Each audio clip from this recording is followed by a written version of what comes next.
श्रीराम. आता आपण 91वा श्लोक बघू.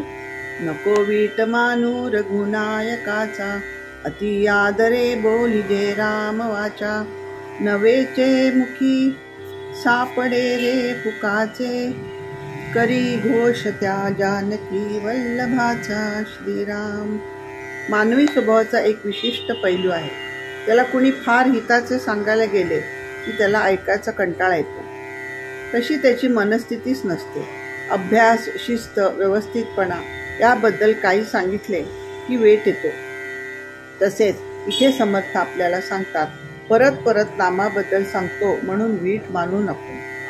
प्रेम निर्माण व्हावे म्हणून सांगतात की रामनामा घेण्यासाठी काही खर्च किंवा काम करावे लागत नाही.